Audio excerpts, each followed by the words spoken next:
Buenas noches a cada uno de ustedes. Le damos la bienvenida a esta última sesión con el doctor Jim Panagio, que el día de hoy nos trae el tema Vida y Ministerio del Apóstol Pablo. Pero antes de ingresar a esta sesión, los invitamos a poder alabar a nuestro Dios y así poder entrar gozoso a esta clase que el día de hoy nos... Damos las gracias a nuestro Dios porque Él es bueno, porque Él es grande, porque Él es glorioso. Gracias a Él y a Él le damos toda la gloria, toda la honra. Y Padre, te damos gracias por todo este tiempo que hemos tenido y vamos a tener esta noche a través de tu siervo Jim. Gracias por ir aprendiendo más de el apóstol. Y también, Señor, gracias porque a través de este conocimiento te vamos conociendo más a ti. Y, Señor, rendimos nuestros corazones a ti y deseamos de todo corazón crecer en la gracia y en tu misericordia. Encomendamos todo este tiempo, Señor, en tus manos, en el nombre de Jesús. Amén. Una vez más, damos las infinitas gracias a Dios por tener con nosotros al profesor Jim y gracias por todo el tiempo que él se da. Siempre estemos orando por su ministerio, un gran hombre muy apasionado por enseñar. Ama mucho al Perú porque ha estado pastoreando creo que por 14 años en el Perú y también está trabajando para restaurar el seminario evangélico de Lima. Y como dice el libro de Efesios, para nosotros es un don, es un regalo. Es un don, es un regalo inmerecido. Hemos sido bendecidos, estamos siendo bendecidos y estemos orando también por su visita al Perú, en Talara, en Huancayo y en Arequipa. Así que, profesor Jim, una vez más agradecido de corazón. Dejamos para que usted nos dé la clase esta noche. Gracias, Pastor César. Buenas noches a todos. Es un gusto poder estar esta quinta vez para este curso. Y gracias por su participación, su paciencia. Y espero que esta última clase sea de bendición. Bueno, la semana pasada empezamos a hablar del tema de Pablo como un teólogo. Y hay un montón de cosas que se puede decir en cuanto a este tema, porque Pablo era uno de los teólogos obviamente más importantes en toda la historia y sus cartas están llenas de buena teología. No obstante, empezamos la semana pasada a hablar del tema de la justificación, porque es un tema muy céntrico en las cartas de Pablo.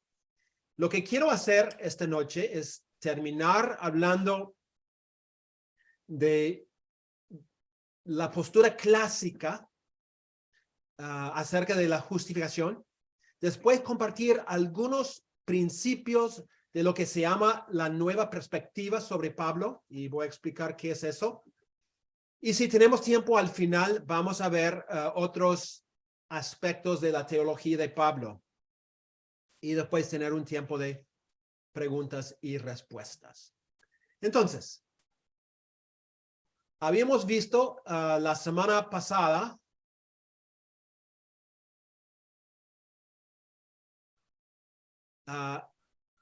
estas tres verdades, principios acerca de la justificación. Vimos en primer lugar el hecho de que necesitamos, como seres humanos, necesitamos una obra de justificación justamente porque somos pecadores, ¿no es cierto? Todos nosotros, todo ser humano, y por ende somos culpables ante Dios. Dios es el buen y el juez justo, y Él tiene que juzgar según un estándar correcto, un estándar justo.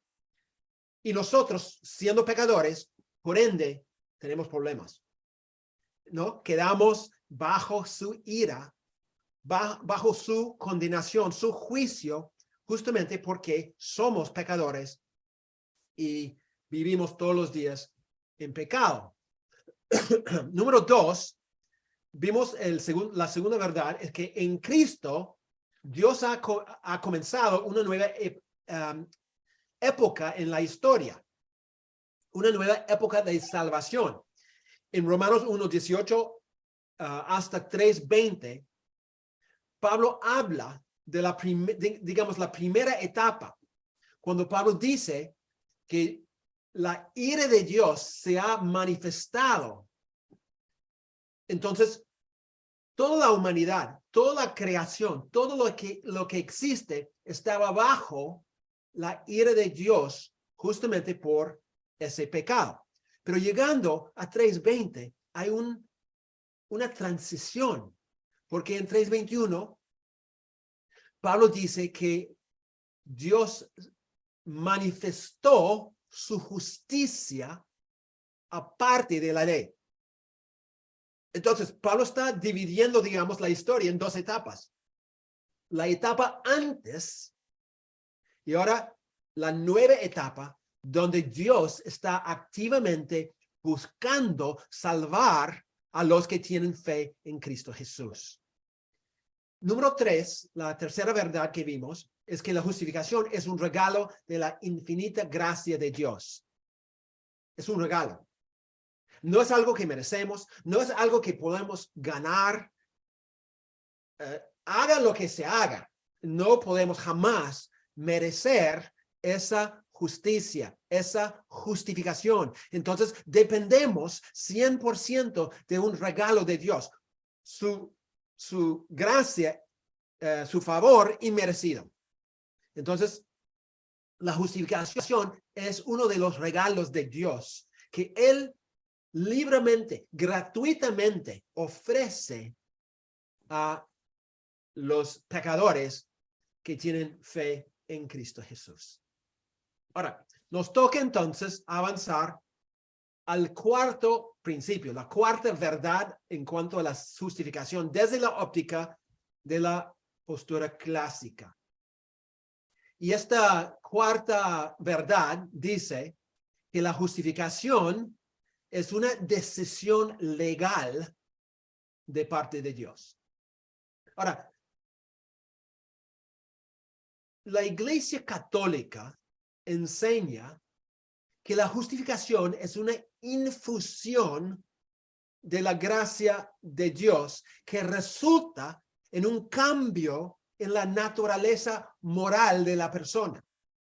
O sea, para la Iglesia Católica, su doctrina formal, digamos, hay una, si puedo decirlo, una mezcla de la doctrina de justificación y la doctrina de santificación. Básicamente unen en una sola doctrina esa idea. Yo diría que es una confusión de la santificación con la justificación, porque la Iglesia Católica no hace esa distinción entre las dos doctrinas. La justificación, por lo menos según Pablo, no es algo infundido, sino es una declaración legal, una decisión forense, jurídica, que Dios hace en un momento de tiempo. Dios declara, Dios toma la decisión como juez de toda la humanidad a justificar. Y esa decisión, esa declaración es un acto forense, jurídica, es un acto legal. Bueno, la idea viene del ámbito de una corte donde el juez tiene que declarar un veredicto. ¿No? Me imagino que todos entendemos eso, ¿no? Cuando el juez declara a una persona no culpable, entonces esa declaración resulta en un estatus, en una identidad, en ciertos derechos, ¿no? A raíz de su declaración, viene la persona, se sienta ahí ante el juez escucha todo el testimonio, etcétera, y al final da su veredicto. Y cuando él pronuncia su veredicto, ese pronunciamiento cambia el estatus, la identidad y ciertos derechos de la persona. Pero lo que ese veredicto no hace es producir un cambio interno en la persona. O sea, el cambio es un cambio de relación ante la ley, pero no un cambio en la naturaleza de la persona, ¿no? Tú vas frente al juez por haber, digamos, una multa de tránsito. Y tú sabes que culpable, ¿no? Me pasó muchas veces en Perú, parecía como si estuvieran pescándome, ¿no? Nunca fui ante el juez, pero vamos a suponer que sí. Cuando el juez, viendo la evidencia, dice, yo declaro a Jim no culpable, ya no vivo bajo la penalidad de esa multa. Pero no me cambia en una persona diferente. Simplemente cambia mi situación ante la ley. No soy culpable ante la ley. Bueno, hermanos, de igual manera, la justificación, según la Biblia, según el Nuevo Testamento, no resulta en un cambio de la naturaleza de la persona, como si ahora fuera una persona santa en su conducta y en su esencia. No. Seguimos siendo las mismas personas con las mismas debilidades, pero lo que ha cambiado es nuestra posición ante Dios, nuestra relación con Él. Ahora, aunque yo sigo siendo en práctica, en conducta, lamentablemente, yo sigo siendo un pecador. No obstante, ahora, por haber sido justificado, yo puedo aparecer ante Dios como alguien que ha sido absuelto de su culpa. Una persona que ha sido perdonado y queda como una persona ya no culpable ante Dios.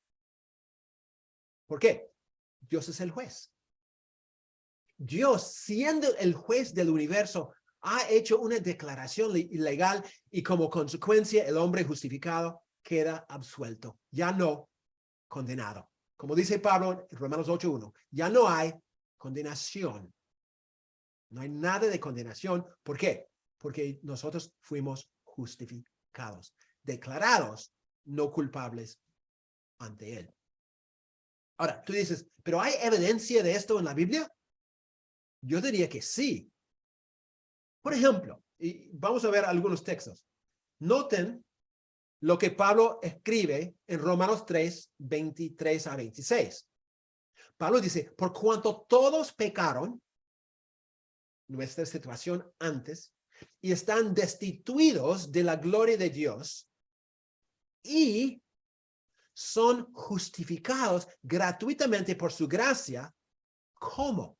Mediante la redención que es en Cristo Jesús, a quien Dios puso como propiciación, es decir, un sacrificio que apacigua la ira de Dios, una ofrenda, un sacrificio que apacigua su molestia por nuestro pecado, y eso pasó por medio de la fe en su sangre, es decir, la fe en su muerte.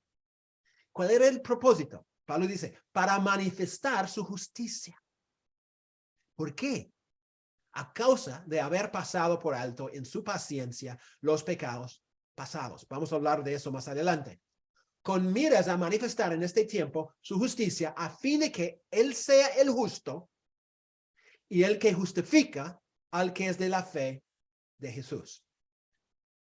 El asunto es que el hombre siendo pecador está separado de Dios y vive bajo su ira. Ya hemos visto eso. Pero Dios interviene y ¿qué hace Dios? Lo justifica. ¿Qué es lo que Dios hace cuando lo justifica? ¿Lo hace moralmente diferente según este texto? No. Lo declara no culpable, nada más. La persona sigue siendo pecador, pero ahora es un pecador perdonado. O sea, moralmente sigue con las mismas luchas, pero vive ahora con esas luchas como amigo de Dios y ya no enemigo. Como una persona absuelta y ya no una persona culpable ante Dios. Y hermanos, sabemos que justificar es una declaración legal aquí, porque Pablo dice que demuestra su justicia en el sentido de que él demuestra que él vive y actúa de una forma consecuente con la ley divina, ¿no? Él mantiene su justicia, es decir, mantiene su comportamiento conforme a la ley. Dios había pasado por alto, dice Pablo, los pecados antes. Pero ¿qué pasó? Llegó el tiempo no para hacerse la vista gorda, sino para tratar justamente con los pecados. ¿Y qué hizo Dios? Dios entregó a Jesús como sacrificio. Y ese sacrificio pagó el precio justo para los pecados. Ese precio pagado se llama un rescate. Y el rescate es un precio que se paga para redimir algo. En este caso, la redención y la justificación van juntos. Cristo es el pago, pagó el precio, él mismo, su sacrificio de él mismo.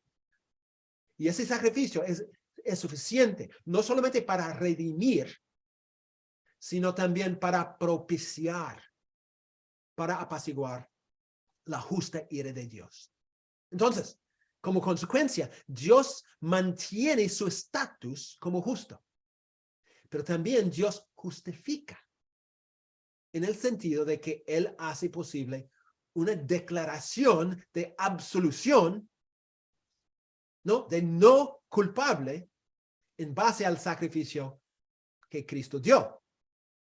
Y eso cumple todos los requisitos de la ley. En otras palabras, era algo forense, algo jurídico, algo legal. Es una declaración legal. Vemos también otro texto en Romanos 8, 3 a 4, 33 a 34. Pablo anuncia, ¿quién acusará a los escogidos de Dios? Acusación, ahora seguimos siendo parte de un juicio. Estamos en la corte. ¿Quién acusará a los escogidos de Dios? Y su respuesta es, Dios es el que justifica. Entonces, ¿quién es el que condenará? ¿Por qué? Cristo es el que murió. En una situación de acusación y condenación, nos encontrábamos. Y lo que Dios hace en esta situación es justificar. Es decir, en vez de condenar, Él hace lo opuesto. Él absuelve, Él declara no culpable, Él perdona. Otra vez, no es algo moral, no es algo interno, es algo legal. Tiene que ver con nuestro estatus ante Dios, nuestra posesión ante Dios, nuestra relación con Dios. Dios nos declara no culpable. Entonces, es una cosa legal. Número 5, creo. La base de nuestra justificación es la obediencia y el sacrificio de Cristo. Ahora, tienen que pensar bien en cuanto a todo este punto.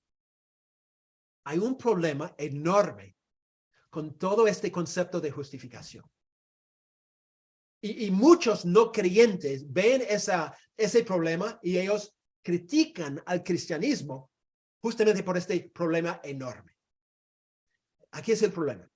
Si Dios es perfectamente justo, ¿cómo puede Él justificar a los pecadores?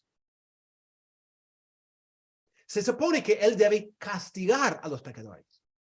Si un pecador es culpable, entonces debe pagar lo merecido, ¿no es cierto? Debe ser condenado. No obstante, ¿qué hace la Biblia? La Biblia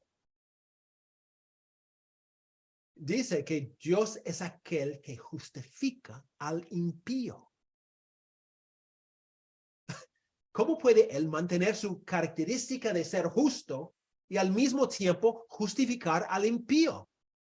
O sea, ¿sobre la base de qué puede Dios declarar a un pecador justo? No, sería como si yo entrara en tu casa y yo matara a un familiar, ¿no? Entonces, tú me llevas ante el juez.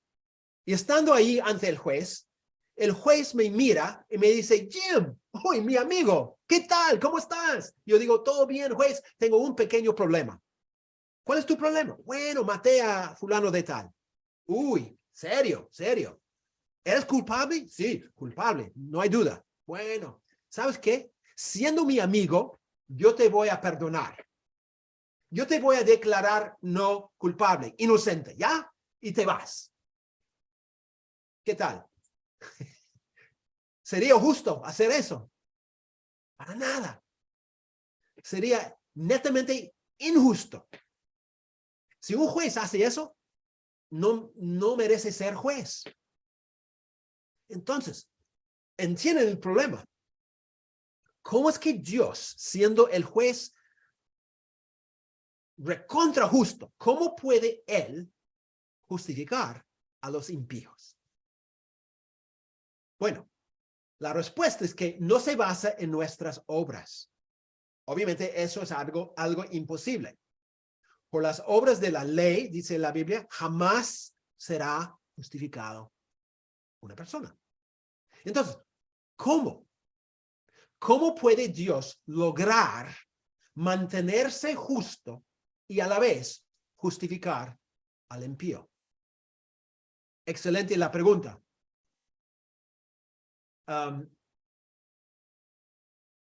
Aquí tenemos el texto que ya vimos en Romanos 3, 24 a 25. Pablo dice que son justificados gratuitamente por su gracia mediante la redención que es en Cristo Jesús, a quien Dios puso como propiciación por medio de la fe en su sangre. Pablo demuestra aquí en este texto que fue la redención y la propiciación de Jesús que sirven como la base de nuestra justificación. Es decir, como dice el texto abajo, Romanos 5:9, con mucha más razón, habiendo sido ya justificados en su sangre, por él seremos salvos de la ira. O sea, la justificación nos libra de la ira de Dios. Es lo que Pablo está diciendo. Y el punto de Pablo en todo el texto global es que fue por la muerte en la cruz que Dios logró justificar. Todavía no hemos contestado la pregunta, o sea, ¿cómo es esto? Bueno, tenemos que ver lo que Pablo dice en Romanos 5, 18 y 19.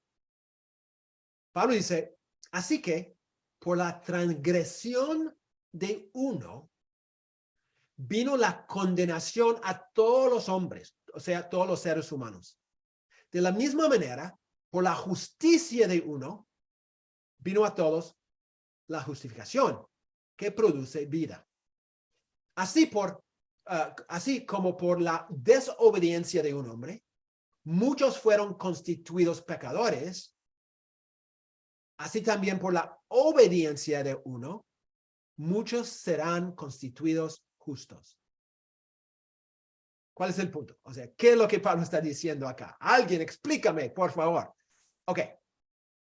Pablo hace un contraste enorme, ¿no es cierto?, entre dos personas en este texto. Entre el primer Adán y el segundo Adán. O sea, entre Cristo y entre Adán. La idea es más o menos esto.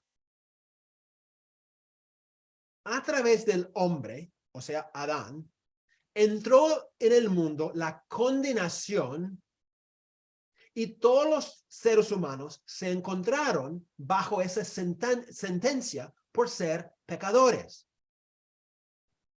Lo que Pablo está diciendo, entró por la transgresión de Adán, pecado y muerte, y por eso condenación, y todo ser humano vive bajo la condenación por ese pecado de Adán. Pero Pablo dice, hay otro lado, hay otra realidad.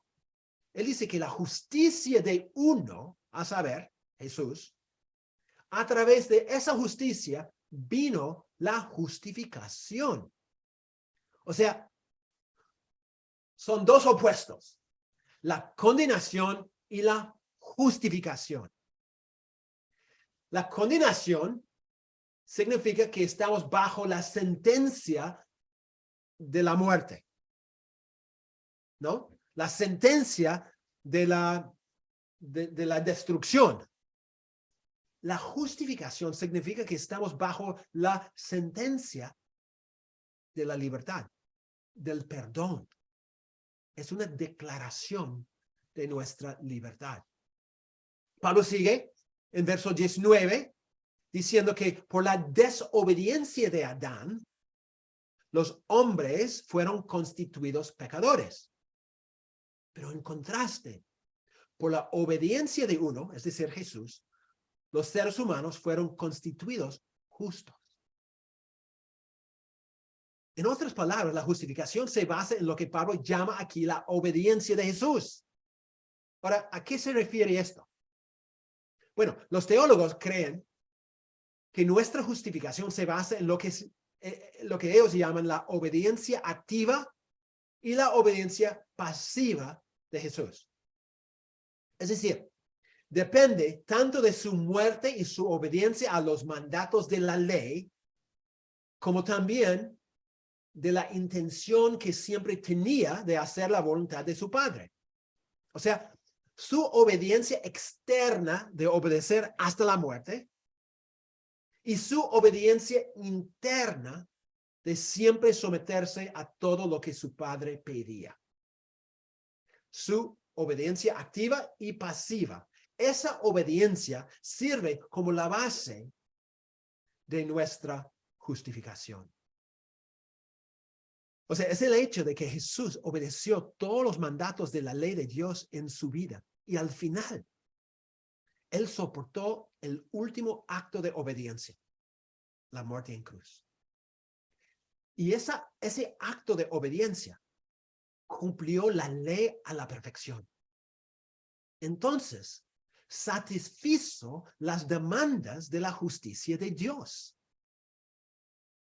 Dios necesitaba que alguien obedeciera a pie de la letra toda la ley, y Jesús lo hizo. Y es por esa obediencia que nosotros somos justificados. Y como mencioné antes, otro punto es que Dios lo entregó a Jesús como pago por nuestras injusticias, por nuestras ofensas. Él es el rescate que pagó por nuestros pecados. Entonces, Él tomó con ese sacrificio y ese rescate, Él tomó la maldición que merecíamos nosotros. Es por eso que ese sacrificio de Cristo mismo produce para nosotros la justificación, porque cumplió todos los requisitos de la ley y pagó el precio necesario para la redención. Entonces, la consecuencia del hecho de que nuestra justicia como pecadores se base en la obediencia y sacrificio de Cristo es que cuando Dios nos juzga, muy importante, cuando Él nos juzga, la justicia que Él acepta o que Él tome en cuenta es nada menos que la justicia de Jesús por haber cumplido toda la ley y por haberse entregado como el sacrificio adecuado para pagar todos nuestros pecados. Esa justicia es 100% adecuada para ser justificado. ¿Por qué? Porque fue suficiente para cumplir las exigencias de la ley y fue suficiente para redimir a los pecadores. Esa justicia perfecta de Jesús sirve como la base de la decisión de Dios de justificar, de perdonar, de aceptar a los pecadores. No está siendo injusto Dios. ¿Por qué? Porque Él toma la decisión en base a una justicia perfecta y un precio pagado para cubrir todos los pecados. Pero para entender eso, tenemos que entender el principio que sigue, porque van de la mano. Número 6. En la justificación,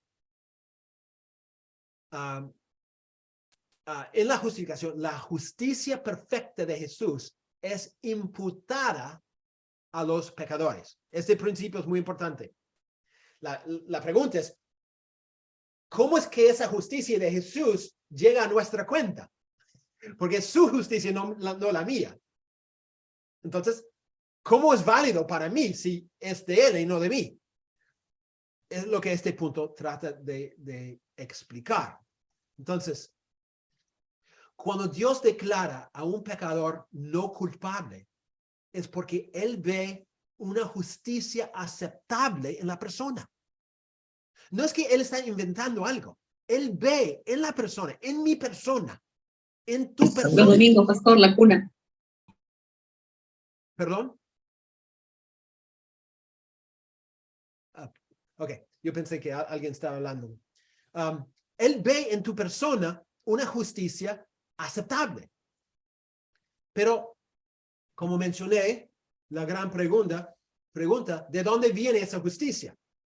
Si el pecador no es nada más que un pecador, ¿no es cierto? Si el pecador es un impío, si no tiene su propia justicia, entonces, ¿cómo puede Dios verlo con una justicia aceptable? Si yo como pecador, yo voy ante Dios y yo no tengo mi propia justicia, yo tengo solamente mi pecado. ¿Cómo es que esa justicia de Jesús, esa justicia perfecta, llega a mi cuenta? Bueno, en primer lugar, tenemos que reconocer, ¿no es cierto? Que es claro que esa justicia no es una justicia propia del pecador. Yo no tengo nada de justicia. Lo increíble de la justificación es que la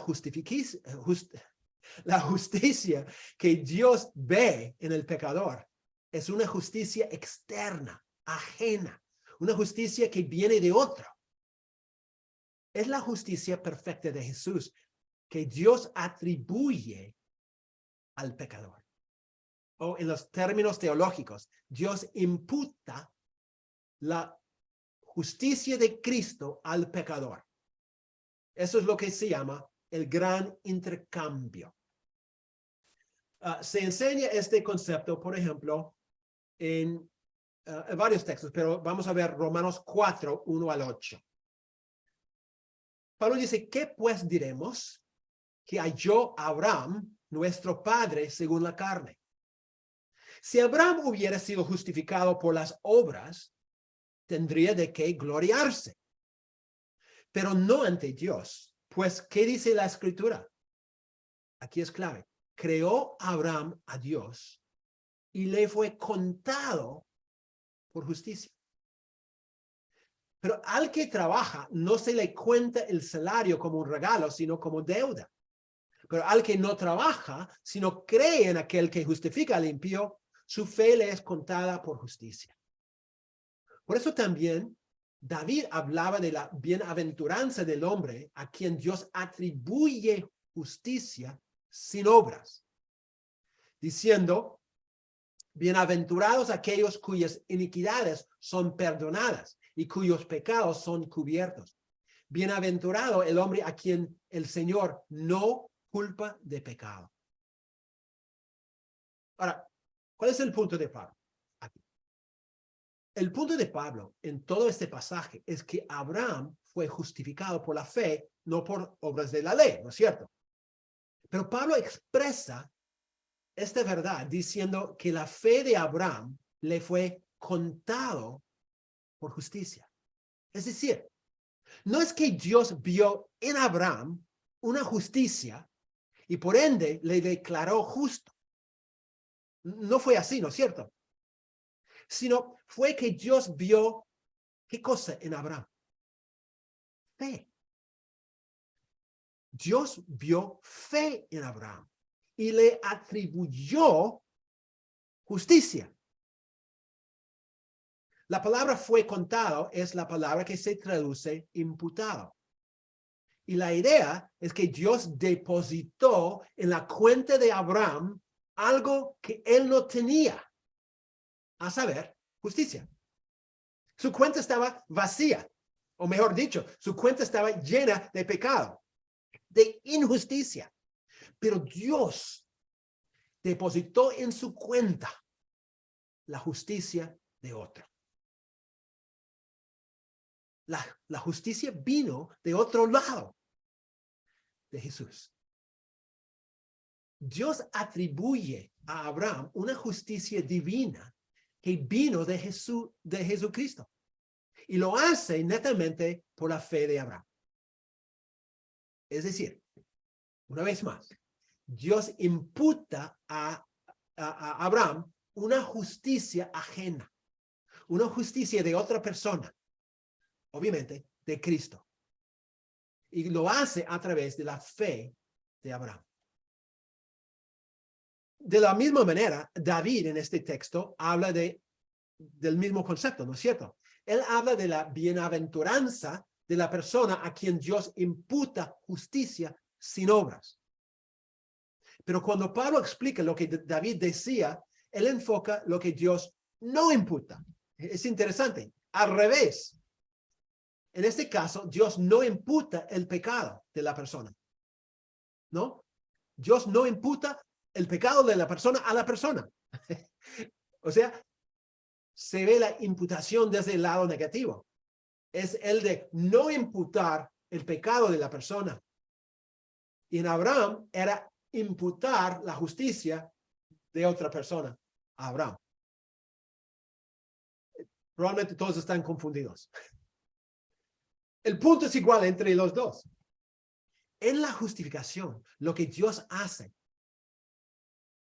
es, Él toma en cuenta no el pecado de la persona, sino la justicia de Cristo a través de su obediencia perfecta y su muerte por los pecadores. ¿Y qué hace Dios? Dios imputa, atribuye, otorga esa justicia al pecador. Y no otorga, no atribuye, no imputa su propio pecado al mismo pecador. Hermanos, en base a esa justicia imputada, Dios declara a la persona no culpable. La persona es perdonada totalmente por todos sus pecados. Y es aceptado en la familia de Dios, 100% aceptado. Porque Dios le ha imputado la justicia perfecta, la obediencia perfecta de otra persona, de Cristo Jesús. Por eso, Dios puede mantenerse justo y seguir siendo el que justifica. Porque Él está justificando por medio de o en base de la justicia perfecta de Cristo Jesús. Número 7. Se recibe esta justificación solamente por la fe y nunca por las obras. Solamente por la fe y nunca por las obras. La lucha principal que Pablo tuvo entre las iglesias de Galacia y también la iglesia de Roma y también en Filipos un poquito, fue justamente este punto. ¿Cómo es que una persona puede ser justificada ante Dios? ¿Acuerdan? Es que los judaizantes decían que para ser justificado se tenía que obedecer la ley. Pero Pablo discrepa. Él discrepa 100%. él afirma que nadie jamás puede ser justificado a través de las obras de la ley. Entonces, él escribe en Romanos 3:20, por las obras de la ley, ningún ser humano será justificado delante de Dios, ya que por medio de la ley es el conocimiento del pecado. Obviamente, a raíz de esto surge una pregunta. ¿Qué significa las obras de la ley? Pablo menciona que no se puede justificar por medio de las obras de la ley. ¿Qué significa? Bueno, aquí encontramos una de las discrepancias muy fuertes entre la postura tradicional, la postura clásica, y la postura de la nueva perspectiva, que vamos a tocar más adelante, ¿no? ¿Qué creen ellos? Pero rápidamente, solamente en este punto, los de la nueva perspectiva dicen que cuando Pablo habla de las obras de la ley, él se refiere a los signos ceremoniales que delimitan el pueblo del pacto. Es decir, son las evidencias de quién está dentro de la familia del pacto, la familia de Dios, y quién está afuera. ¿No? No se trata de todas las obras de la ley, según ellos, sino es algo muy limitado. Tiene que ver con cosas muy concretas. La circuncisión, las leyes de alimentación y el día de reposo. Para ellos, para la nueva perspectiva, cuando Pablo habla de las obras de la ley, él solamente tiene en mente, y principal tiene en mente, la circuncisión. ¿Por qué? Porque era como una señal de pertenencia al pueblo de Dios. Y entonces ellos están diciendo que no se puede justificar por medio de ese orgullo étnico, ese orgullo de ser un judío. No se puede. Es el punto de ellos. En cambio, la postura tradicional, clásica, dice que las obras de la ley significan cualquier obra hecha en obediencia a la ley. O sea, es algo muy general que abarca buenas obras, ¿no? Cuando nosotros hablamos de buenas obras, la postura clásica diría que en Gálatas, en Romanos, cuando Pablo habla de las obras de la ley, él tiene en mente cualquier cosa que tú y yo hagamos para tratar de ganar nuestra salvación. Y el punto de Pablo es que imposible, no se puede. Entonces, son dos perspectivas diferentes y vamos a hablar más de eso más adelante.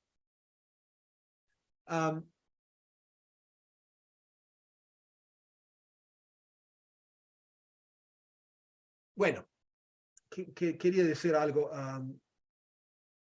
Los judíos, según la postura tradicional, creían que una persona podía ganar el favor de Dios, no los judíos, los judaizantes, ¿no?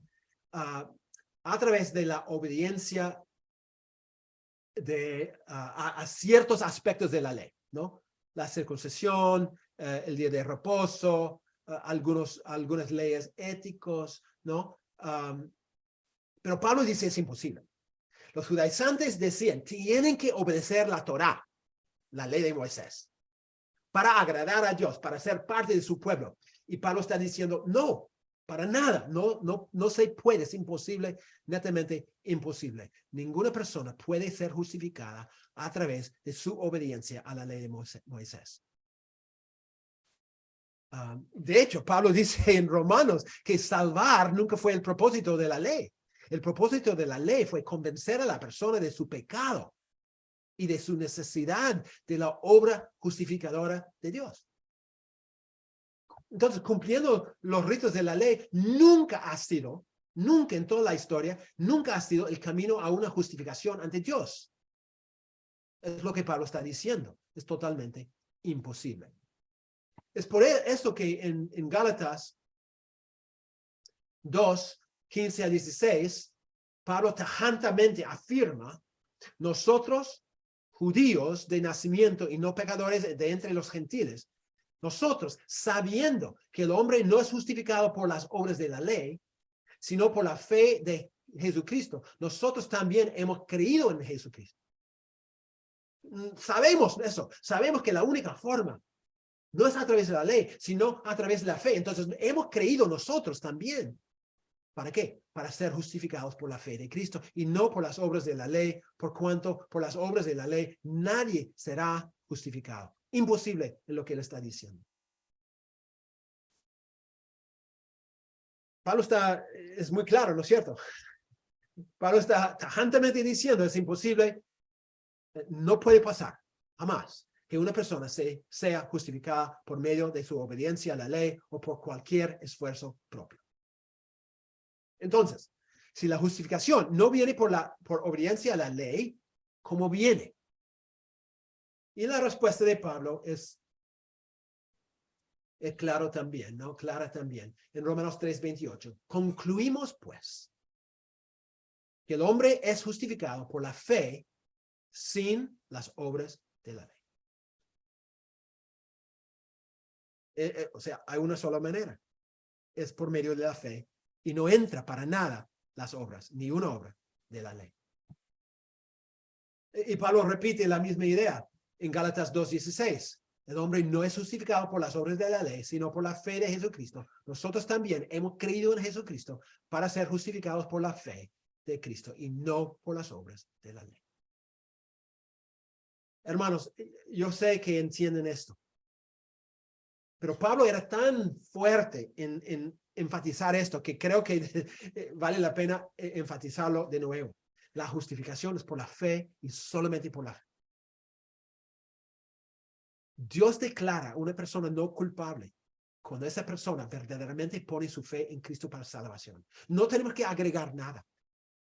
Nada. Llegamos al momento ante Dios. Y por un acto de fe, más nada. Un acto de fe, Dios nos declara no culpable, justificado. Ahora, tú dices, entonces, ¿es nuestra fe una obra? No. La fe no es una obra, sino la fe es la mano extendida que recibe los beneficios que Dios ofrece. Tampoco es nuestra fe la base de nuestra justificación, como si Dios nos justificara porque nuestra fe es una obra que merece la justificación. No es que Dios dijo, oh, mira la fe de Narda. Tiene una fe tan fuerte, yo ya estoy obligado, tengo que justificarla. No. No funciona de esa forma. Nuestra fe es simplemente el instrumento que recibe este regalo gratuito de la justicia que Dios nos imputa por haber visto la justicia perfecta de su Hijo Jesucristo. Esa justicia externa, justicia de otro, es depositado en nuestra cuenta espiritual. Y nosotros, que somos pecadores, recibimos el valor de esa cuenta espiritual por el regalo de Dios. Y nuestros pecados no son imputados en esa cuenta. Por ende, Dios, viendo la justicia de Cristo, nos declara justificados.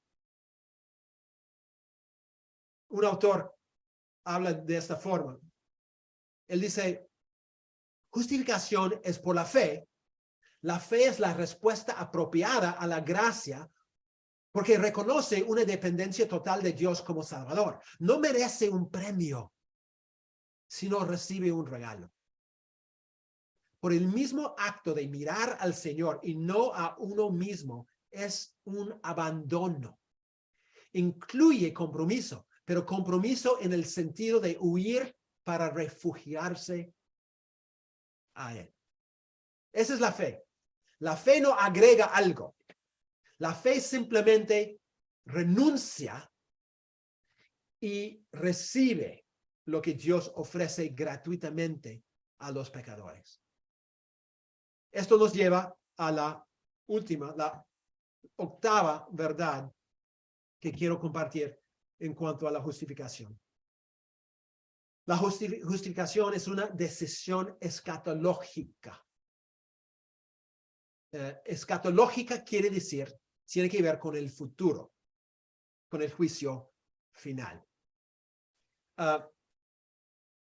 Pablo expresa esto en Gálatas 5, 3 a 8. Pablo dice, y otra vez testifico a todo hombre que se circuncida, que está obligado a guardar toda la ley. De Cristo os desligasteis, los que por la ley os justificáis. De la gracia habéis caído.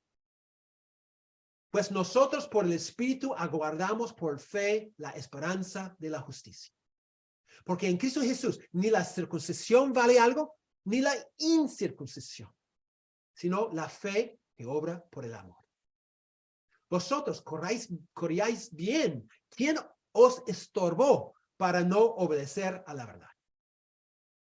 En este texto, Pablo está discutiendo con los Gálatas, está molesto con ellos, ¿no? Su preocupación con ellos es que ellos empezaron muy bien la carrera, ¿no? La carrera con Cristo, empezaron excelente, pero algo pasó.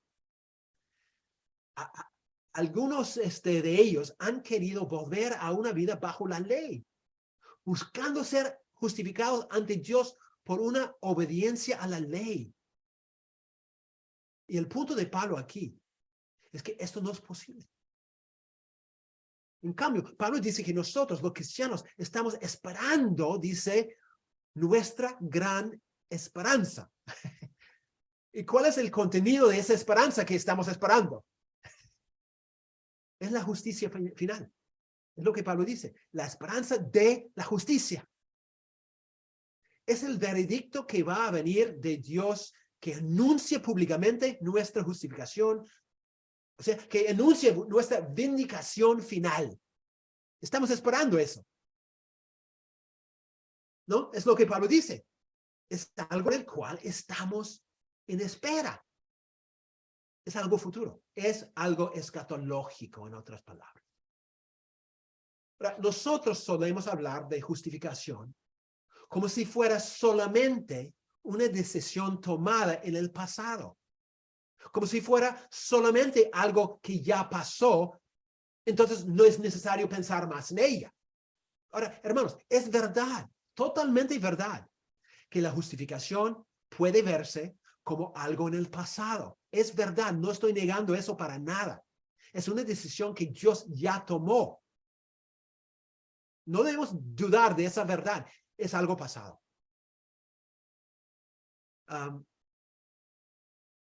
No obstante, aunque es verdad que la justificación es una realidad presente para los creyentes por medio de la muerte de Cristo, es también algo por el cual estamos esperando. O sea, la justificación es tanto algo pasado como algo futuro. Un autor escribió muy bien esto para explicarlo. Él dijo, la justificación se relaciona con el tribunal de la ley divina en el último día. En ese sentido, es fundamentalmente escatológico. Pero en Cristo, el don del tiempo final ha invadido la historia. El juicio del último día se ha revelado ahora en la cruz de Cristo. De modo que los que creen en Cristo son declarados justos ante Dios, incluso ahora. En otras palabras, la justificación se trata de una decisión que el juez va a anunciar. O sea, un veredicto que el juez va a declarar en el juicio final. Pero lo increíble para nosotros, los cristianos, es que esa decisión ha sido adelantada. En vez de esperar con ansias una decisión incierta, los cristianos han podido recibir el veredicto antes de su tiempo, un veredicto adelantado. Ya sabemos la respuesta del futuro porque en Cristo el juez ya tomó la decisión y nos la comunicó. Hemos sido absueltos. El juicio final no va a ser una sorpresa para nosotros, sino simplemente va a vindicar la decisión ya tomada y ya comunicada. Ojo, no es que no es importante el veredicto final. ¿Por qué? Como dice Jesús en Mateo 7, va a haber gente totalmente convencida que yo soy una persona justificada. Y van a llegar a ese momento y van a encontrar la sorpresa de que Cristo diga, ¿tú quién eres? No te conozco. ¿Por qué? Presunción. Presupusieron ellos algo que no era verdad. O sea, dijeron que yo tengo una fe salvadora en Cristo cuando la evidencia era otra.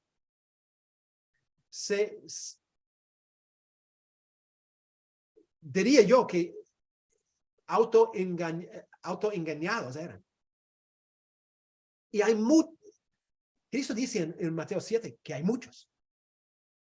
Entonces yo diría que a mi parecer hay muchos supuestos cristianos en nuestras iglesias. Hermanos que han levantado la mano, han salido al altar y han dicho yo creo en Cristo, pero su vida nunca ha dado evidencia de una fe salvadora. Y ellos suponen que al llegar al día final, escuchen el veredicto no culpable. Lamentablemente va a haber muchos que van a escuchar otro veredicto. No obstante, mi punto es esto. Los que verdaderamente están en Cristo, esa decisión final ha sido tomada. Y Dios nos ha comunicado esa decisión. Y tenemos la certeza, tenemos la seguridad en Él de ese veredicto de no culpable. El mismo autor dice, el veredicto de los últimos tiempos del juez divino ha sido declarado de antemano sobre la base de la muerte y resurrección de Cristo. No depende otra vez de mí. Depende de lo que Cristo ha logrado. Y yo recibo por fe, una fe genuina, una fe que abandona todo.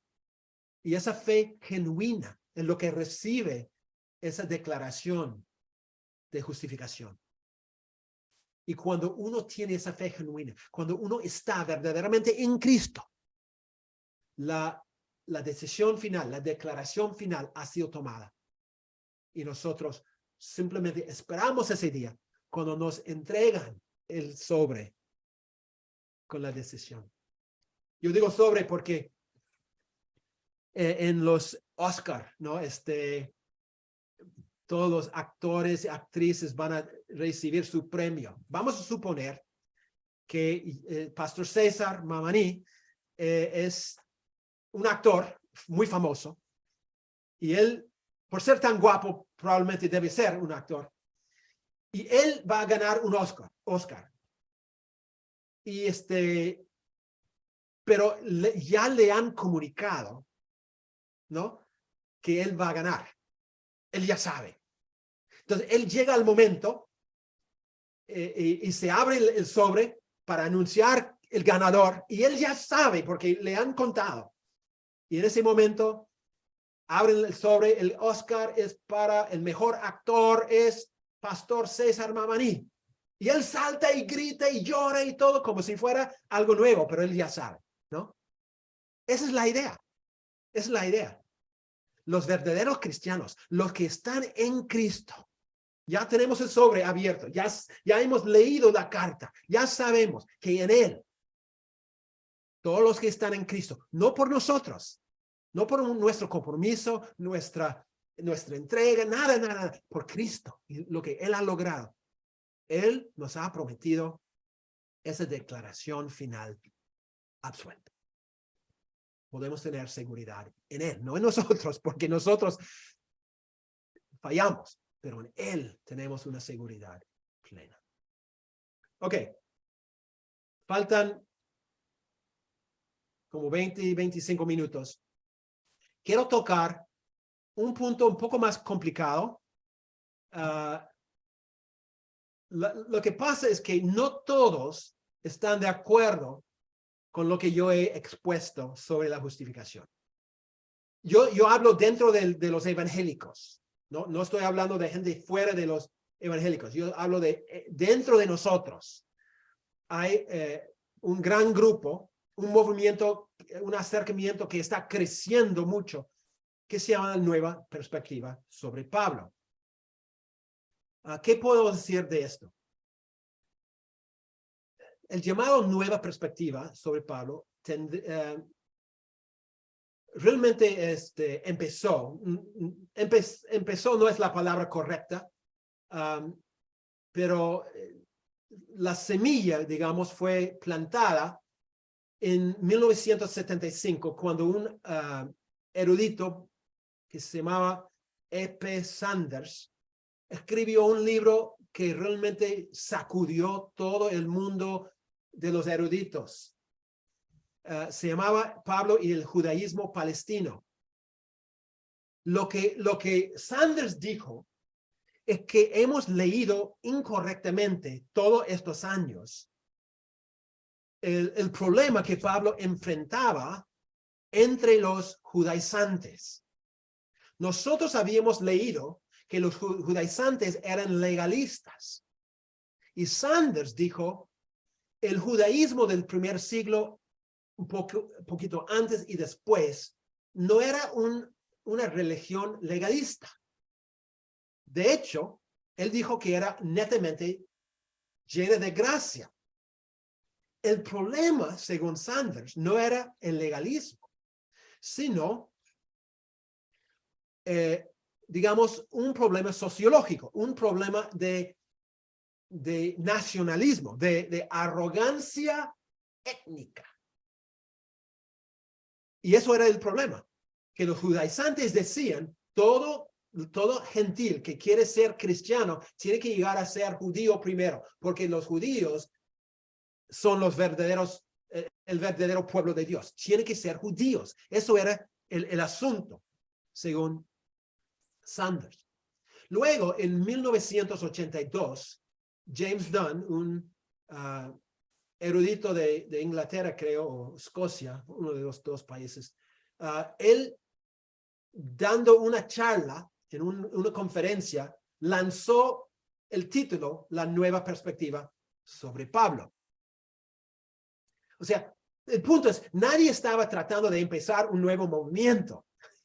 No era el propósito, sino que en base a los estudios que varios eruditos hicieron al mismo tiempo en varios lugares, en base a eso, empezaron a darse cuenta que varias personas, varios expertos tenían ideas similares, pero ideas diferentes de la tradición clásica, la postura clásica.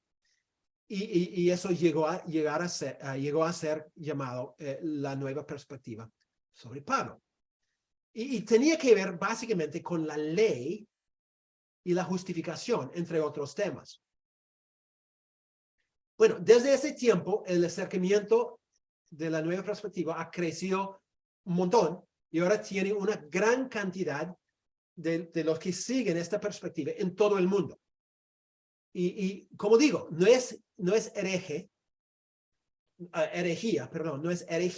es algo dentro de la fe evangélica, aunque yo discrepo personalmente con muchas de sus conclusiones. Bueno, las preguntas principales que marcan una diferencia entre la nueva perspectiva y la postura clásica tienen que ver con cómo Pablo veía la ley de Moisés y cuál era la naturaleza de la controversia que Pablo enfrentaba en sus cartas. Entonces, no voy a indagar, no voy a compartir todos los detalles de la nueva perspectiva. Solo quiero compartir algunos puntos de lo que ellos creen para que ustedes estén al tanto de las ideas básicas, digamos, de la nueva perspectiva. Debo mencionar que no es que hay una sola postura que abarca todas las creencias de los defensores de la nueva perspectiva. Porque, como digo, nunca tenía en mente empezar un movimiento. Entonces hay de toda la gente que dice que es parte de la nueva perspectiva, hay un montón de diferencias entre ellos. Pero hay ciertos principios que por lo menos los defensores más importantes tienen en común. Y quiero compartir algunos de ellos.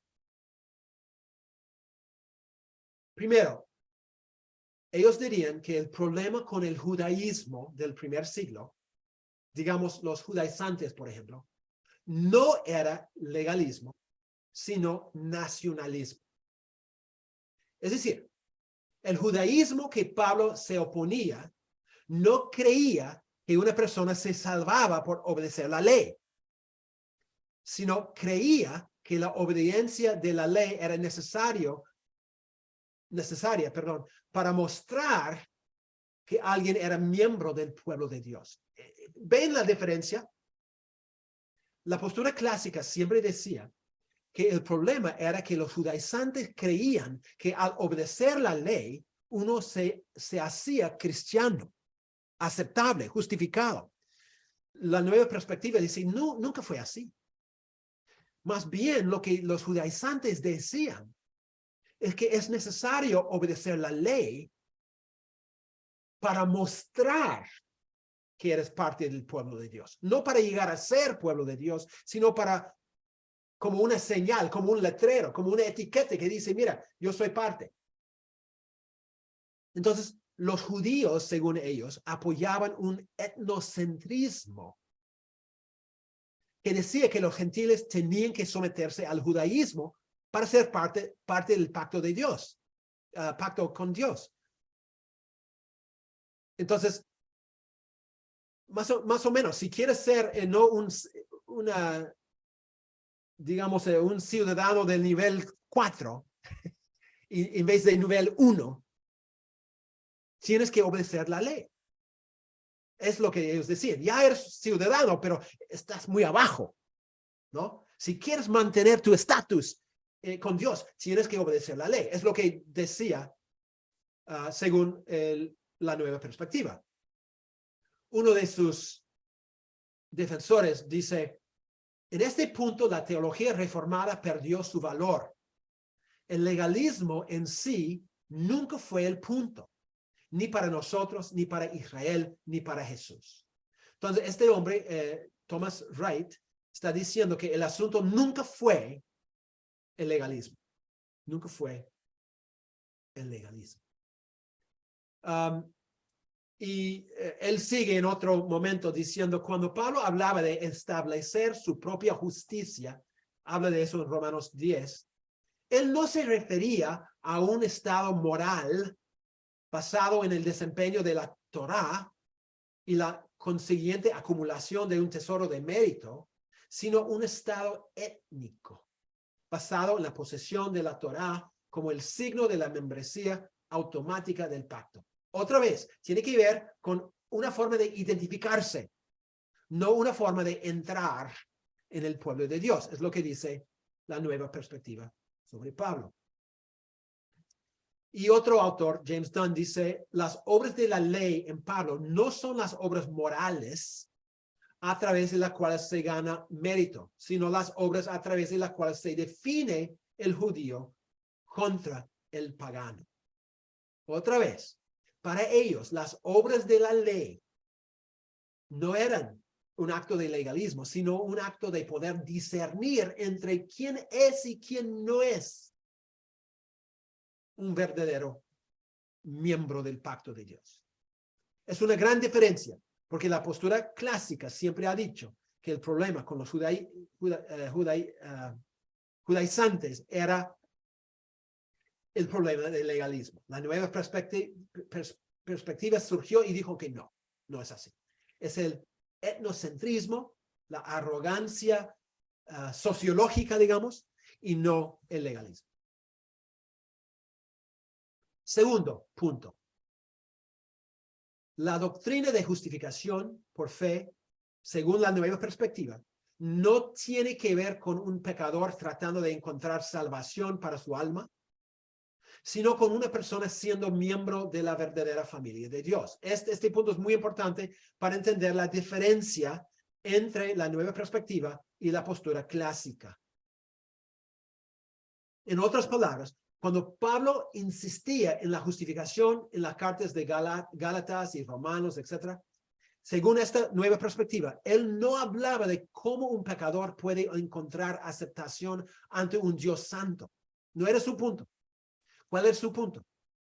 Cómo los gentiles pueden participar en el pacto con Dios. O sea, se trata de una declaración de que una persona ya está dentro de la familia del pacto y no una declaración de justicia frente al pecado. ¿Entienden? La justificación para ellos no es cómo puedo yo entrar en el pueblo de Dios.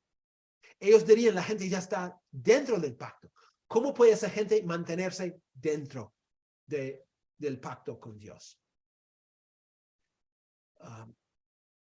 Entonces, justicia tiene la idea de membresía en el pacto para ellos. Otra vez, un autor dice, la justificación es una manera técnicamente precisa de decir que todos los que creen en Jesús como el Señor resucitado pertenecen a la misma familia, sin importar su estatus social o moral o su trasfondo. Entonces, para la nueva perspectiva, la justificación está hablando de una declaración de quien ya está dentro, no cómo es que un pecador puede recibir el perdón y entrar en el pacto con Dios. Otro autor dice, la doctrina de Pablo de la justificación por la fe no debe entenderse principalmente como una exposición de la relación del individuo con Dios, sino principalmente en el contexto de Pablo, el judío que lucha con la cuestión de cómo los judíos y los gentiles se relacionan entre sí dentro del propósito del pacto de Dios, ahora que ha alcanzado su max en Jesucristo. Otra vez, no tiene que ver con cómo un gentil puede recibir perdón para entrar en el pueblo de Dios, sino de la relación entre los gentiles y los judíos dentro del pueblo de Dios ya.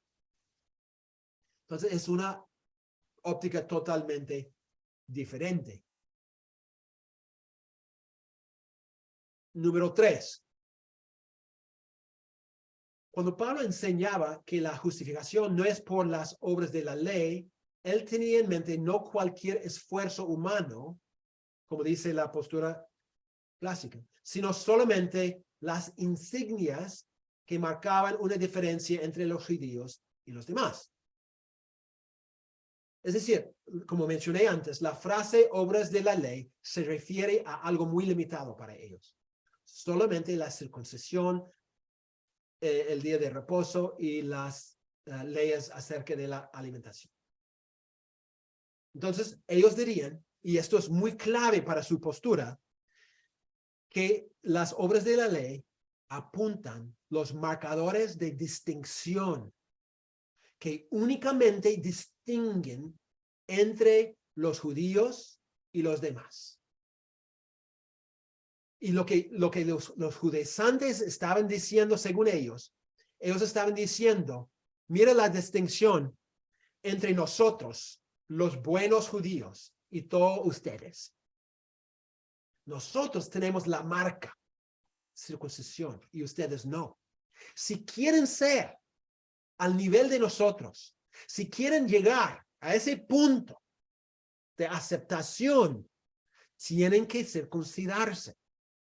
No estoy diciendo que no son creyentes, estoy diciendo que no son creyentes al nivel de nosotros. Necesitan esa marca de distinción. Es lo que decían, según la nueva perspectiva, los judaizantes. No se trataba de entrar, sino de mantenerse dentro. Entonces, James Dunn comenta, aquí nuevamente debemos mantener las limitaciones precisas de la distinción de Pablo entre la fe en Cristo y las obras de la ley que tenemos ante nosotros.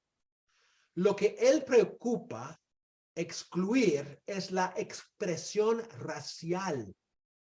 Miren, no la expresión ritual de la fe. Es el nacionalismo lo que él niega, no el activismo o el legalismo. Cualquiera que sea su base en las escrituras, estas obras de la ley se han identificado como índices del judaísmo, como insignias que simbolizan raza y nación. Inevitablemente, cuando la raza y la religión están tan inextricablemente entrelazadas como lo estaban y están en el judaísmo.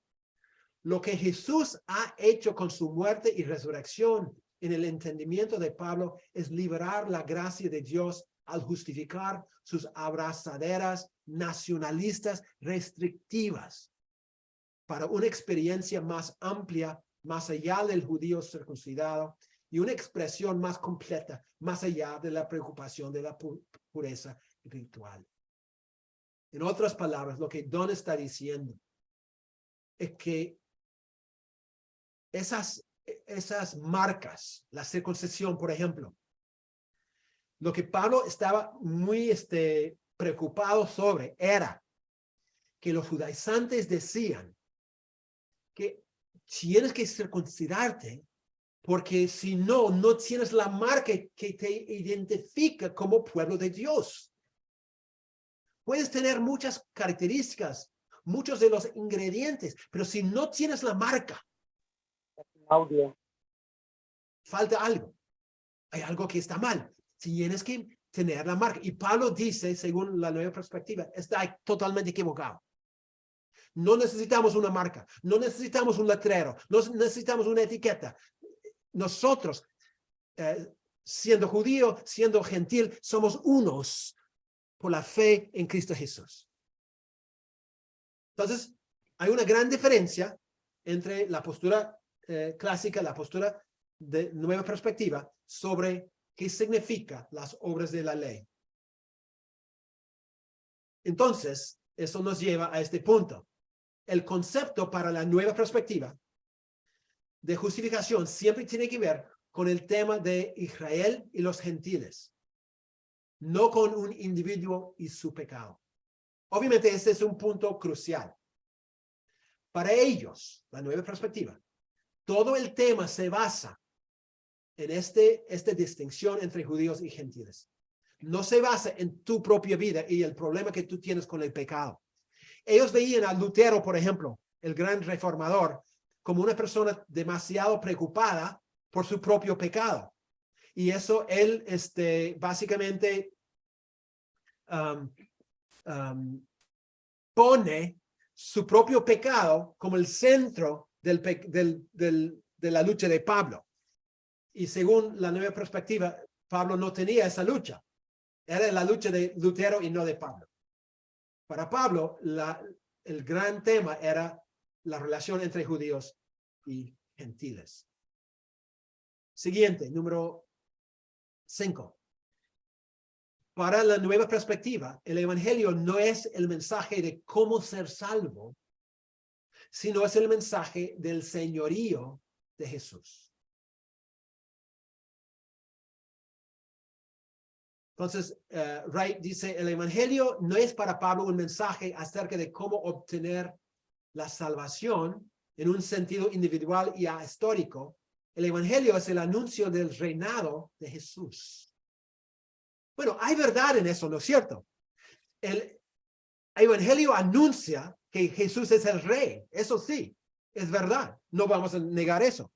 Pero nosotros diríamos que también es el anuncio de que ese rey quiere perdonar a los pecadores, ¿no? Entonces, las dos cosas creo que son parte de la proclamación del evangelio. Bueno, no tengo más que decir en cuanto a la nueva perspectiva sobre Pablo. Probablemente he confundido a todos. Y, falta solamente 5 minutos. Pero quería por lo menos dar una idea, porque es algo que ha crecido mucho y seguramente en algunas de nuestras iglesias hay personas de la nueva perspectiva. Y como mencioné, no es una herejía. Ellos no son herejes por creer esto. Es una óptica totalmente diferente o diferente en varios asuntos. A mi parecer, nos han ayudado a entender una cosa muy importante, que no todo era legalismo. Nos han hecho ver que un gran problema en la iglesia en el primer siglo era ese problema entre los judíos y los gentiles, entre cómo aceptarlos como iguales. Y los judaizantes no querían. Ellos querían mantenerse como por encima y querían tener a los gentiles como ciudadanos de segunda clase. Y Pablo, bueno, Pablo dice que no. Y los de la nueva perspectiva nos han ayudado a ver que era realmente un problema. Lo que a mi parecer es un error es no ver la centralidad también, el otro lado, de lo que Pablo dice en cuanto al individuo y su pecado. Yo creo que los dos asuntos están ahí. Y creo que la justificación tiene que ver con algo más amplio que simplemente mi persona. Pero tiene que ver con mi persona y mi pecado también. O sea, no puedo ir al otro extremo. Entonces, mi punto es que la nueva perspectiva nos ha ayudado a reconocer ese otro lado también. Pero a mi parecer, en algunos asuntos han ido demasiado lejos. Por ejemplo, yo creo que las obras de la ley es una frase que quiere decir todo esfuerzo humano para cumplir la ley, no simplemente las marcas de distinción entre judío y gentil. Entonces, yo personalmente discrepo con varias de sus creencias, pero también me han ayudado en varias áreas también. Entonces, hay algo de valor, pero no estamos 100% de acuerdo. Ok, creo que he confundido a todos por bastante tiempo. Entonces, ahorita ya terminó la hora. Faltan 2 minutos. Vamos a hacer un tiempo de preguntas o quejas. Quizás en esta oportunidad va a ser un tiempo de quejas, no sé. Gracias, Pastor Jim Panagio. Voy a leer una pregunta que nos hace el Pastor Michel. Nos dice, ¿quiénes abrazan la nueva perspectiva? ¿Los católicos? No, como mencioné, son evangélicos. Y hay gente de toda denominación hoy en día que abrazan la nueva perspectiva. Por ejemplo, puedo mencionar N.T. Wright, que es uno de los principales. Él era un anglicano, o es un anglicano, porque vive todavía. Hay pastores bautistas que abrazan esto. Hay gente de la iglesia reformada. Hay gente de todo clase de denominación que abraza por lo menos partes de lo que ellos creen. Quizás no el paquete completo. Como mencioné, no hay un paquete completo, porque no hay un movimiento unido que se llama la nueva perspectiva.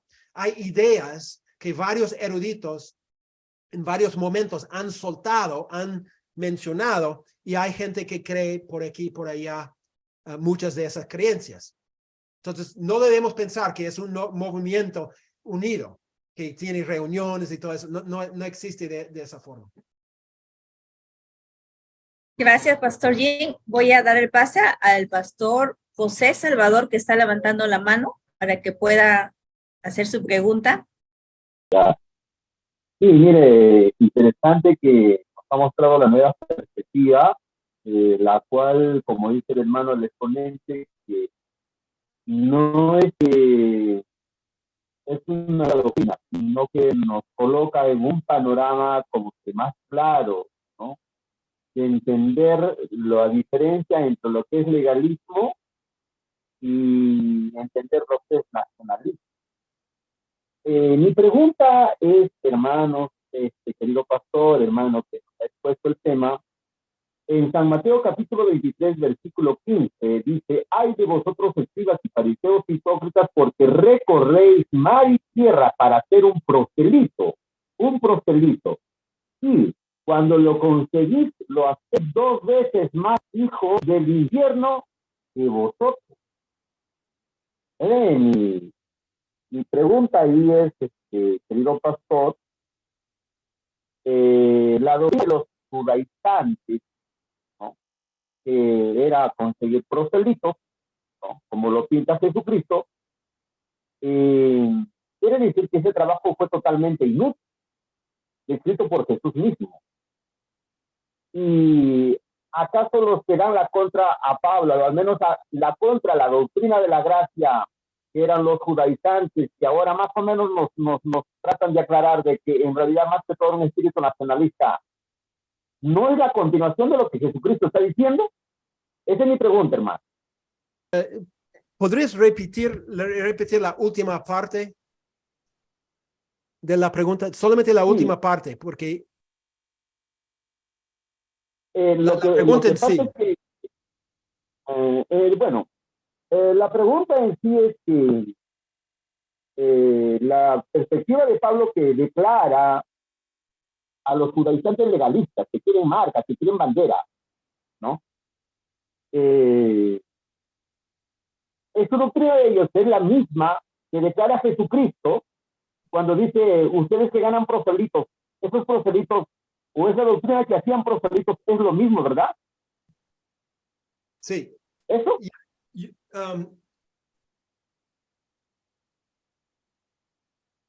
La única diferencia, bueno, Jesús está hablando de los fariseos, los escribas, que eran netamente judíos, ¿no es cierto? O sea, su preocupación era el judaísmo, no el cristianismo.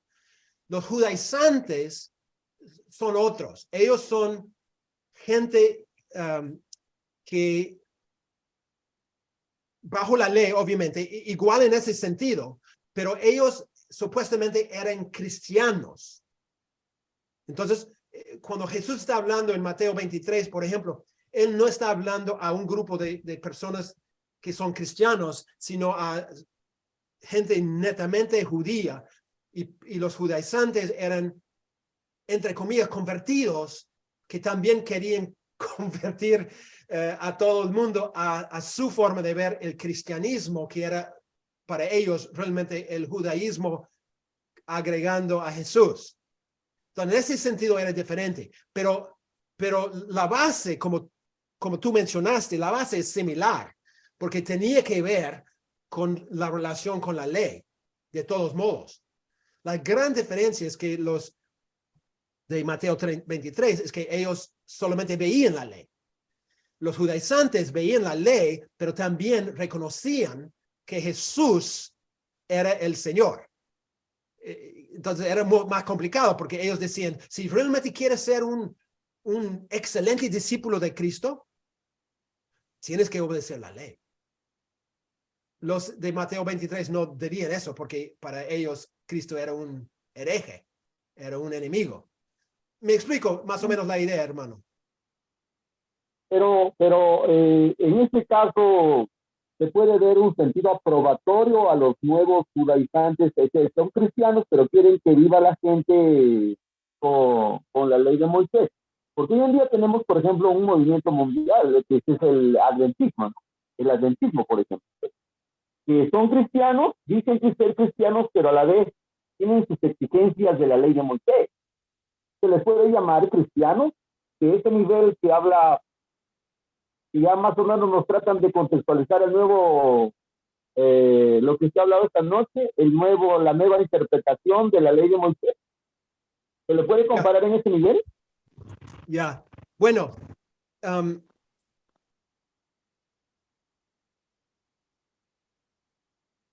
complicada la pregunta. Déjeme responder de esta forma. Una persona se salva por la gracia que se recibe por la fe. No significa que alguien tiene que tener todas sus doctrinas, ¿no?, en orden. ¿No es cierto? Todos nosotros tenemos doctrinas equivocadas probablemente. Una doctrina, dos doctrinas, algo que creemos que no está bien. No perdemos la salvación por eso. no dejamos de ser creyentes por eso, a menos que sea la divinidad de Cristo, etcétera, ¿no? Las cosas más céntricas. Entonces, yo diría que si un judaizante creía en Jesús por fe, por la salvación, es un creyente. Si agrega otras cosas para ser un cristiano de un nivel más alto, es un error grave. Pero puede seguir siendo creyente porque se salvó por fe en Cristo. El punto, hermano, es esto. Según la nueva perspectiva, los judaizantes no estaban diciendo que tienes que obedecer la ley para salvarte. Ellos están diciendo que tienes que obedecer la ley para subir el nivel. Entonces, hay una gran diferencia. Si ellos estuvieran diciendo que tú tienes que obedecer la ley para salvarte, yo diría hereje. Es una herejía y no puede ser creyente. Pero no están diciendo eso. Con mucho cuidado están diciendo, no. Tú crees en Cristo por fe. Pero si tú quieres ser aceptado al mismo nivel que los judíos, tú tienes que obedecer la ley, tienes que vivir la ley, porque la ley es la forma que Dios nos ha dado para, digamos, llegar a la plenitud de la vida cristiana. Es lo que dicen. Yo no estoy de acuerdo. Yo creo que es un error serio a mi parecer. Pero no necesariamente, si mantienen siempre que la salvación es por la fe y más nada, entonces ellos pueden ser salvos. Gracias, hermano. Lo que pasa es que, hermano, yo creo que, tal como tú estás diciendo en Mateo 23, yo creo que muchos judaizantes sí eran legalistas. Sí decían que una persona se salva por obedecer la ley. Por eso yo creo que la nueva perspectiva tiene razón. Había muchos, entre comillas, judaizantes que no decían eso, pero también había otros judaizantes que sí decían eso. Los que decían que sí, para entrar tienes que obedecer la ley, equivocados totalmente. Los que decían no, es para subir el nivel, también están equivocados, pero no en cuanto a la entrada, sino en cuanto a mantenerse dentro. Entonces, estamos luchando contra dos grupos diferentes, es lo que estoy diciendo. Está bien, pastor. Entendí. Ok, gracias, hermano. Gracias por su pregunta, Pastor José Salvador. Tenemos un mensaje por Zoom, nos dice Pastor Alex Cruz Zapata. ¿Qué debemos hacer para hacer entender a los creyentes que no solo es tener fe y ya somos justificados? Buena la pregunta. Yo solamente quiero corregir un poquito la pregunta. La justificación es por la fe más nada. Nada más, la fe. Las obras no entran en la justificación. Lo que las obras hacen es en el veredicto final, el juicio final. Las obras confirman que mi fe es una fe verdadera. Mis obras no me van a salvar. No es que yo tengo que tener 95% de fe y 5% de obras para que Dios me acepte. No. Es 100% por fe. Pero, como dice Santiago, ¿qué clase de fe es si no obra? Una fe verdadera, una fe salvadora se demuestra por medio de obras. Una fe que no obra no es una fe salvadora. Entonces, por eso, Alex, quiero corregir la pregunta un poquito, porque yo no estoy diciendo que fe más obras nos salvan. Es una herejía decir eso.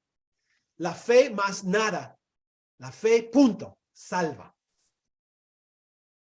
Pero las obras son la evidencia de una fe verdadera. Y llegando al juicio final, la Biblia habla de un juicio por obras.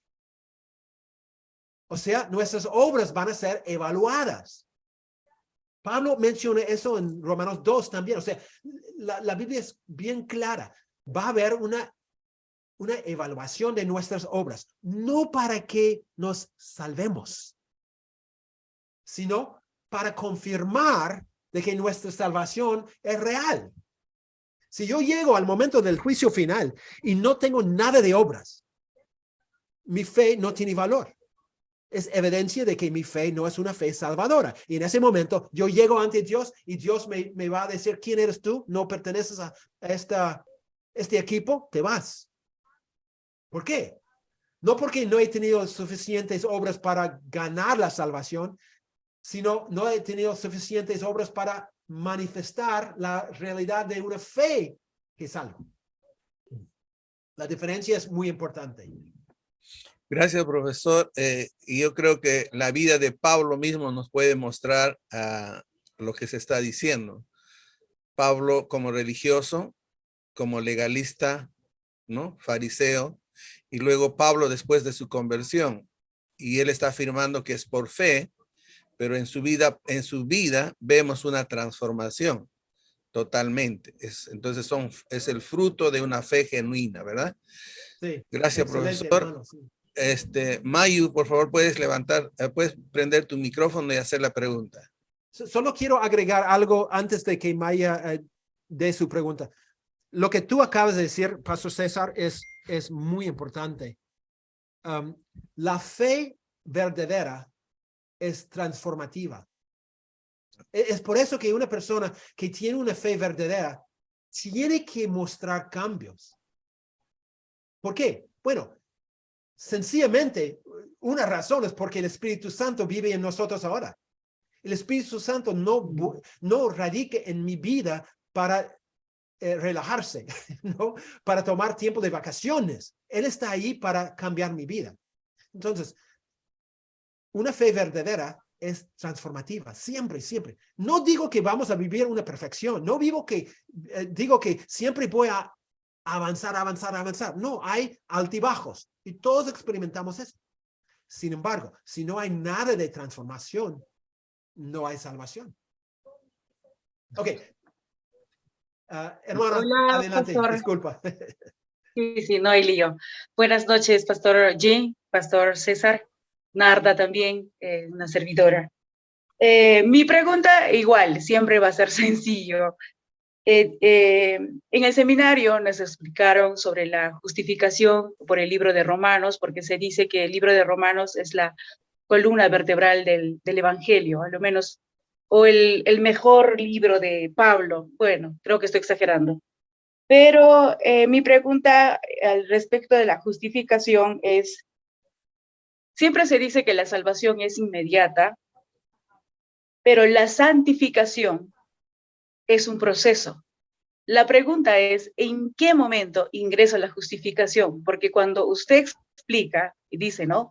La justificación es el acto de Jesús o el acto de Dios a través de Jesús que da gratuitamente, que se llama gracia.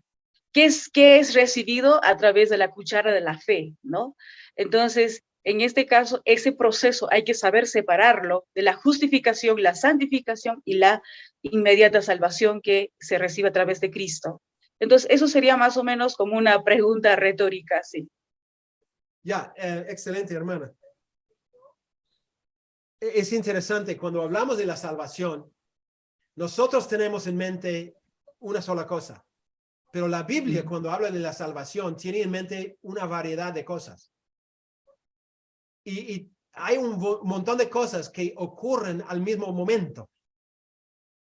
Por ejemplo, reconciliación, propiciación, redención, justificación, santificación, etcétera, ¿no? La Biblia ve la salvación desde varias ópticas, ¿no? El llamado eficaz, o sea, la regeneración, la conversión, o sea, un montón de ángulos ve la salvación. Y la salvación es un acto, es una declaración de Dios, es una obra de Dios que ocurre en un instante. Cuando Dios ve una fe verdadera, esa fe recibe la obra salvífica de Dios y la persona es salva. En todos esos sentidos, ¿no? No obstante, eso yo he sido salvo. Pero también la salvación es algo en proceso. Estoy siendo salvo.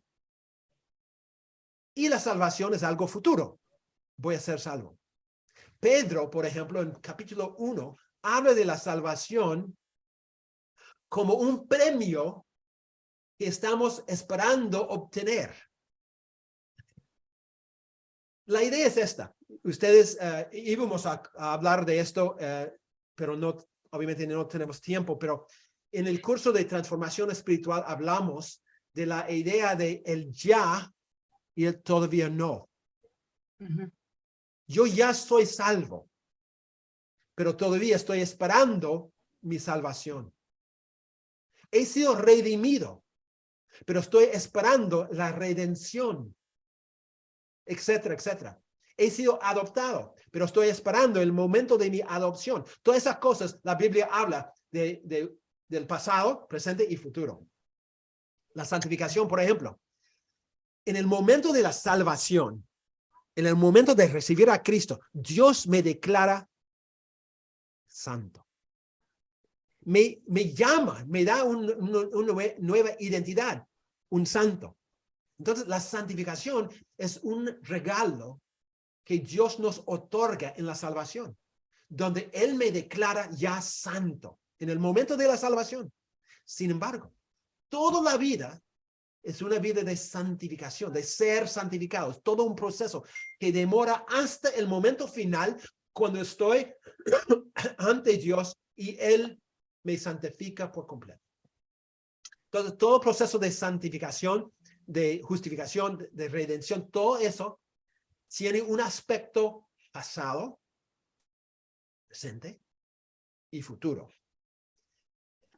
Y en el juicio final es cuando Dios, en la forma plena, ¿no? La consumación de nuestra salvación en cuanto a su aplicación a nuestra vida ocurre en el futuro.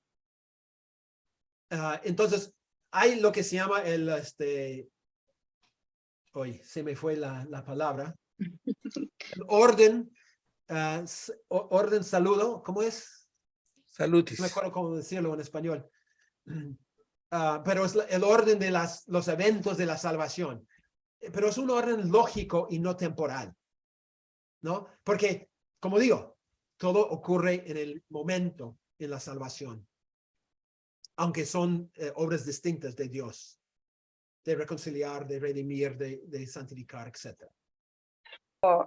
Tal vez como un comentario, ¿no? De la nueva perspectiva sobre Pablo, dice, ¿no?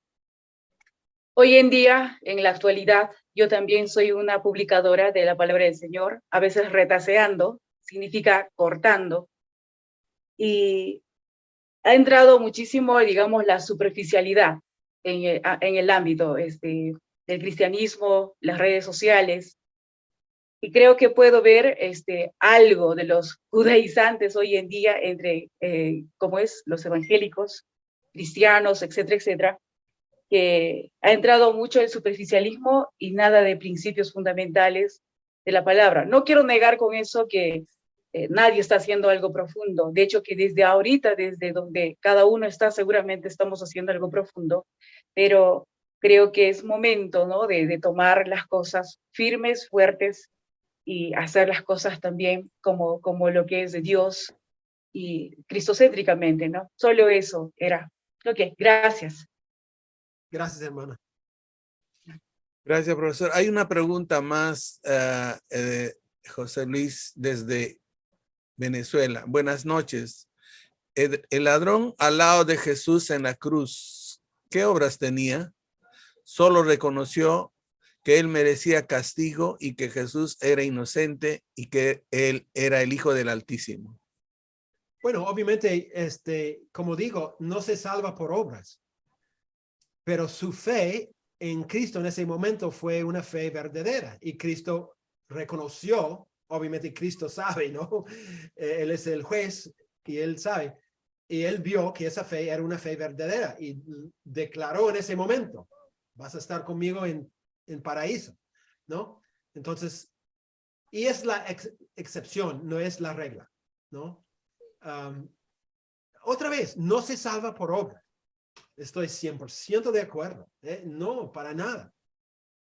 Pero una persona que dice, yo creo en Cristo, pero que nunca demuestra una fe activa, una fe verdadera, ¿qué clase de fe puede ser? Eso es el asunto. Bien, profesor, desde México le dice, excelente clase, profe. Gracias.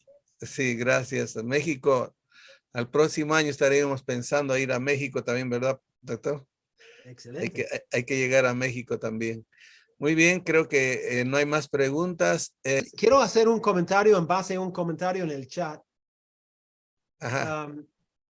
Yo espero que nadie esté diciendo que yo he dicho que los judaizantes predicaron el evangelio correcto. No estoy diciendo eso para nada. Los judaizantes eran los oponentes de Pablo, y en todas sus cartas Pablo tenía que corregir sus errores. Entonces yo no estoy diciendo que los judaizantes predicaban el evangelio puro, el evangelio de Pablo, para nada, todo lo opuesto. Ellos agregaban la Torá, la ley, como una parte esencial de salvarse o de subir a un nivel para ser acepto. O las dos cosas, creo yo. Y eso es un error grave. Y Pablo corrige en muchas de sus cartas ese error. Entonces, quiero que eso se quede en claro, que nadie diga que Jim ha dicho que los judaizantes predican el evangelio puro. No estoy diciendo eso. Gracias, profesor. Creo que es claro eso cuando Pablo también habla a los Gálatas, ¿no? Sí. Él habla de el evangelio que él predicó y otros evangelios. Y dentro de esos otros evangelios estaban los judaizantes, que como decía el profesor, no es que no creían en Cristo, creyeron, pero estaban volviendo a la ley. Estaban siendo seducidos a volver a la circuncisión. Y eso Pablo está refutando claramente en el libro de Gálatas. Muchas gracias, profesor. Adelante, Narda. Gracias, director César. Y así damos las gracias a cada uno de ustedes, pastores, misioneros y líderes, por habernos acompañado en estas 5 lecciones junto al doctor Jim Panagio, que nos estuvo exponiendo el tema, la vida y ministerio del apóstol Pablo, haciéndole recordar a cada uno de ustedes que el propósito que Dios tiene para cada uno de nuestra vida es que podamos cumplir ese propósito de poder ir y predicar a cada uno que Dios nos permite estar al lado de nuestras iglesias, como pastores, como líderes, como siervos, como usted esté llamado en su iglesia, podamos cumplir. Y uno de los propósitos que tiene Logos es poder capacitarlo para que con excelencia cada uno de nosotros podamos transmitir el mensaje y con el conocimiento y la sabiduría que Dios nos ha dado. Vamos a orar por este tiempo y luego pasar a los anuncios, porque tenemos muchas noticias para ustedes, especialmente la llegada del pastor Jim aquí a Perú. Padre, te damos gracias por esta hermosa noche. Nos has permitido conocerte más y más a través de este curso que hemos tenido.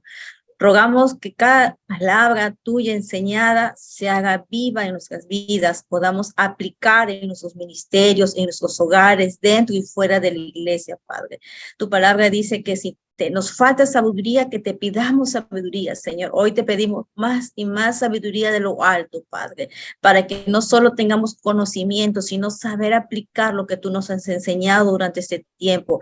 Gracias por el pastor Jim, mi Dios. Gracias porque tú lo has usado durante todos estos años aquí en Logos para poder transmitir tu mensaje. Has abierto puertas, Señor, para poder seguir instando en cada enseñanza, bendito Padre. Te ruego por cada hombre, mujer, siervo tuyo que ha ingresado en esta noche. Aquellos que aún no han podido ingresar, Padre, cuídalos, Guárdalos, que tu Espíritu Santo, Señor, los guíe, Señor, siempre en todas las decisiones y enseñanzas que van a dar, Padre. Y aquellos estudiantes, hermanos, que muy pronto al ver estos videos, porque esto se va a continuar enseñando, y lleguen a este video, Señor, que sea tu Espíritu enseñándoles lo que tú hoy nos has enseñado a nosotros. En el nombre poderoso de Jesús, te damos la gloria y la honra, Padre. Ponemos en tus manos todo, Señor, nuestras vidas.